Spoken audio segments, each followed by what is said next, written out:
Matt Eberflus was brought in to fix the defense for the Dallas Cowboys, bottom line. But right now, it looks broken. In this video, I will show exactly what's wrong.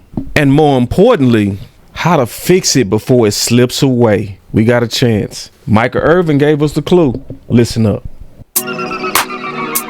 Yes. We got to talk about fixing the defense. Ain't no more hiding. No more hiding.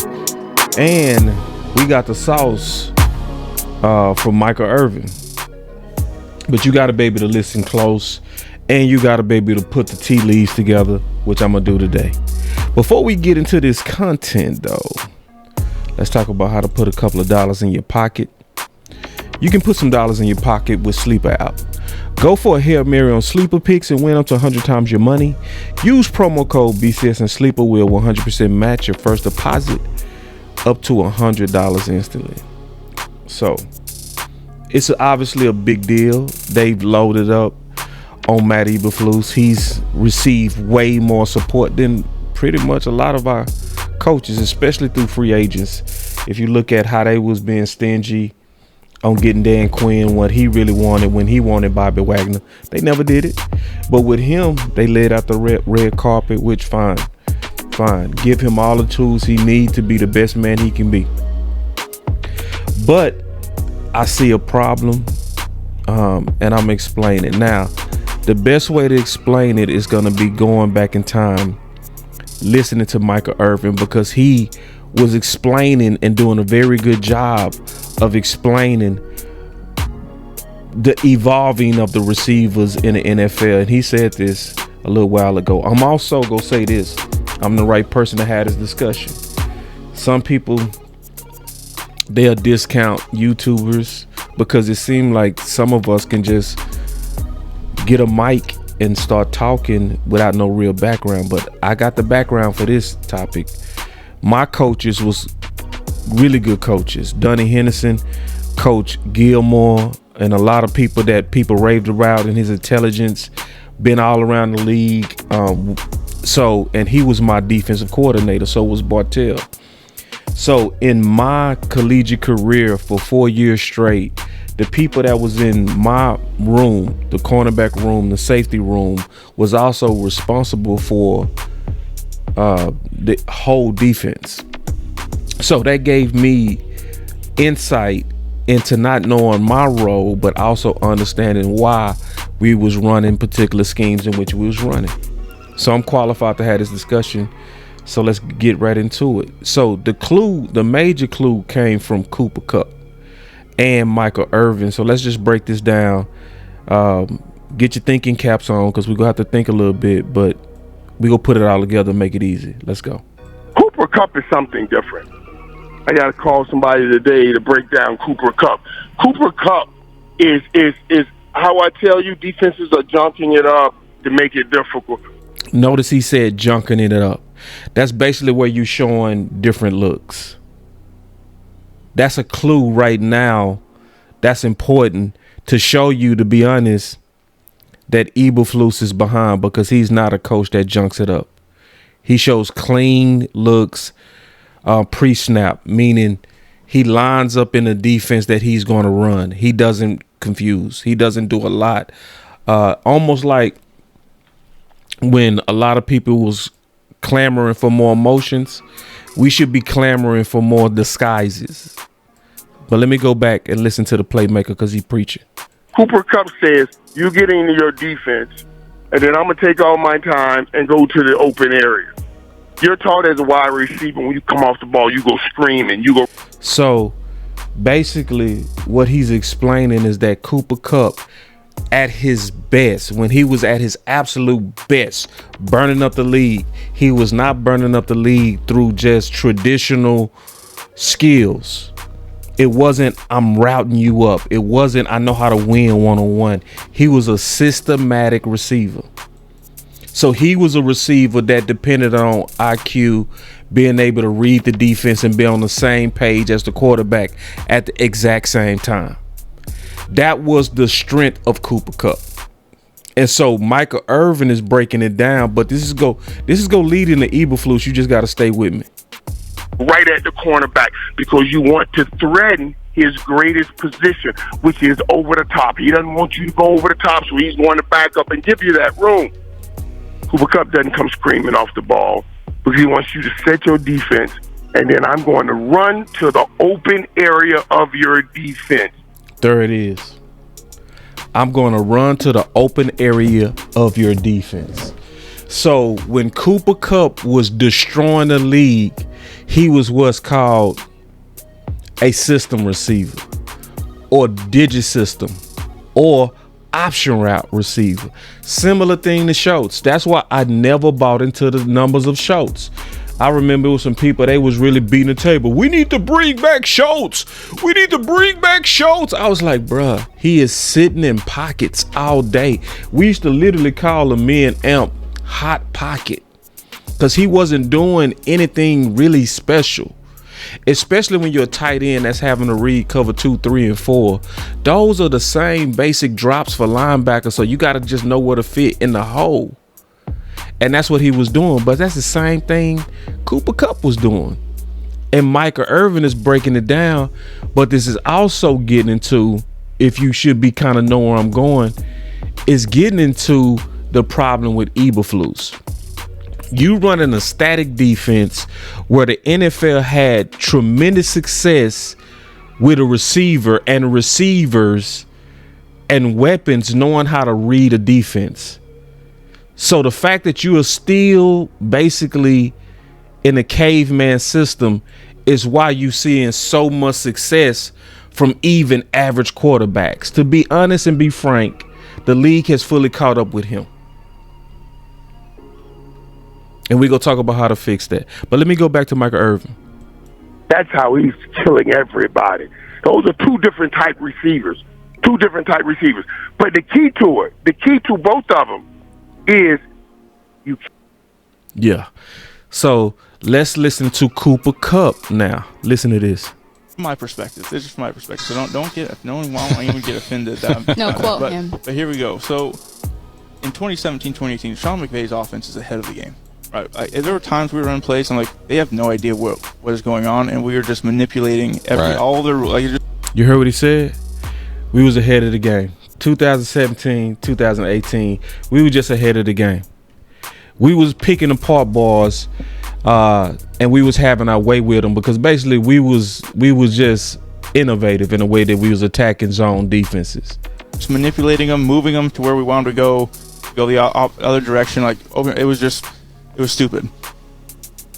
2019, defenses start catching on. There's a little bit of this Vic Fangio thing that comes on. It's like, okay, hey, late in 2018, there was some stuff that's showed that they could kind of stop this offense a little bit.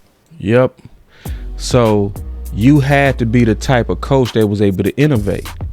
So if he talked about Vic Fangio, right? So bringing up Vic Fangio, the Vic Fangio, it's complex, right? But it's a scheme that uses a lot of pre-snap disguises. That's the real key to Vic. Pre-snap disguises. He gonna run a strong front four, a sophisticated zone coverage, and he's gonna try to confuse quarterbacks. That's his thing. But he go keep an umbrella on it because he go basically try to limit the big plays. So if you research him, one of the key tenets of him is basically having a shell, right, or umbrella to basically prevent big plays. But he's trying to force offenses into methodical drives. And he uses fire zone pressures as a blitz alternative. That's what he does. So he gonna be bringing a lot of pressure, but he's also gonna keep an umbrella over top. And that's what Cooper Kupp was talking about in ways that the NFL started to then catch up to him and Sean McVay. So 2019, you start seeing some more of this cover 4, some of the 6-1 stuff. You see, safeties now playing things, from depth and being able to cancel things across. 2020 comes. Brandon Staley gets hired to LA. Brandon Staley was with Fangio in Chicago. Staley in 1 year puts together the #1 defense in the league. Mm-hmm. Now Staley's thing is all about, concept recognition, concept match, being able to be like cancel routes, move on to new things. So now you've got a defense that's not just dropping to spots, but now they're playing the offense. Right. See, you don't have a defense like what's going on with Matt Eberflus where they're dropping the spots. They're matching the offense. Basically, it's more adaptive. And he was talking about Brandon Stanley, right? Who came from Vic. So in other words, your defenses had to adapt to the modern way of offenses being able to pick apart your zone coverages. That's what's going on. So when you're dealing with Brandon, you're dealing with a defensive philosophy centered around pattern matching. That's his thing, where defenders actively identify and match offensive routes in real time rather than simply dropping into predetermined zones. That's what's going on with Eberflus. He's basically outdated. That's what's going on. So how do you fix it? How do you fix it? Well, the way that you fix it, to be honest, is you have to do what Brian Schottenheimer was challenged to do when he was with the Saints. So I want y'all to, well, not with the Saints, when he was with the Seahawks. Listen. Again, I spoke a little bit of my exposure in Seattle, the Pete Carroll pushing me and asking me to, hey, look at some of the things that they're doing. I'm not a Sean McVay guy. I'm not a Kyle Shanahan guy. I was a Brian Schottenheimer guy. And see, and that's what happens when you haven't been exposed to different trees, right? You have to yourself be very curious on what's causing these guys to have success. What are they doing different? Why and how are they giving us problems? I don't sense that we getting that from Eberflus. Eberflus is coming from a, this is my system. Y'all gonna do it. You're gonna obey me. I hate grits. I do it my way. But no, what actually took Brian Schottenheimer to another level is Pete Carroll said, I need you to be curious, sir. I need you to go look around and figure out why these other people are having success. And that's what he credited to making him go to another level. Brian need to have that same talk with Eberflus that Pete Carroll had with him. But again, I spoke a little bit of my exposure in Seattle, the Pete Carroll pushing me and asking me to, hey, look at some of the things that they're doing. I'm not a Sean McVay guy. I'm not a Kyle Shanahan guy. I was a Brian Schottenheimer guy. But I was open to learning. I was open to looking at different things. And Pete presented it so clear to me, Jane, in terms of the problems that some of the things that those teams were doing that was created for the defense. And so we started looking at it, but what was so cool about Pete, he said, hey, just look at some of the things they're doing and don't rinse and repeat. Make them ours. Make them fit. And so really during COVID, we all had a lot of free time, just hours, just looking at things, comparing things. And so, again. In other words, he pushed Brian to be what I call a code cracker. The type of people that can reverse engineer what you're doing. And that's why he said he spent hours.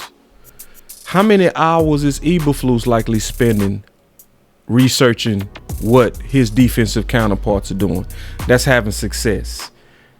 How much time are you actually researching what Brandon Stanley is doing? How much time is he researching what Vic is doing? How much time is he doing that? How much time is he looking at what's going on with Minnesota? To me, the answer is a couple of things. Junk it up. You can't have these clean, static looks. It's too easy. And you'll cause people like a Cooper Kupp to go crazy on you. Cooper Kupp with systematic offenses was killing the NFL. One year he had close to 19. You don't think defense was gonna figure out how to stop that? You think they was gonna let a receiver coming off the ball slow sitting in spots? You think they wasn't gonna figure out a counter to that when Cooper Kupp was almost at one point an MVP? But as he started talking about it, and he started talking about that the defenses started modernizing, look what started to happen to his production. It started going down and down and down, which meaning that the other defensive coordinators started catching up and up and up. Sir, are you? I say no. Because this is what I feel like is going on. If you ever watched the movie I'm Gonna Get You Sucker, it was a part where he was trying to recruit his whole old team back to take back the community. So he was dealing with a lot of, washed up criminals at the time. And it was one of these criminals that was out there. He was trying to recruit them. That's how Jerry Jones do it. He tried to recruit the washed up criminals. Because this particular guy was a procurer, brothel keeper. You can call him a facilitator, a middleman. It's a lot of words that go for what he was doing. If you got kids around, I'm being conscious. But, he was once in his heyday the man, right? This guy was really the guy. Just like Eberflus was the guy. Everybody applauding him. He the future head coach. Then all of a sudden you get out of Chicago jail and you got them same old ugly threads that you had, that old outfit, that old defense. But to you thinking you fly. You like, man, shoot, I hate grits. Do what I say. I don't like grits. Yeah. But the whole time you walking around thinking you clean and you really looking like a fool. Like everybody just laughing at you. You easy. You backup quarterbacks look amazing going against you now. But to you, I'm Eberflus. I don't like grits. And people laughing at you, people seeing you walking, they like, man, this dude here is a absolute lick. I love to see Dallas coming. Oh yeah, that's gonna be some easy money. And what it come down to is that Eberflus gotta modernize. That's what it come down to. You gotta go from the old dusty pimp clothes, and you gotta modernize. You gotta catch up to the times. And you out. You gotta get you some. You got to get you some pre-looks. You got to take that pimp suit off and you got to put on a silk suit. You got to come on with it now, Eberflus, because to be honest, the league has caught up with you, and I'm going to say it. Somebody got to say it. Somebody got to tell the truth. You want to answer? You can't handle the truth. So if you like content like this, do your boy a favor. Hit that like, hit that subscribe. Yeah. And then obviously follow this channel, because the true answers is a couple of things.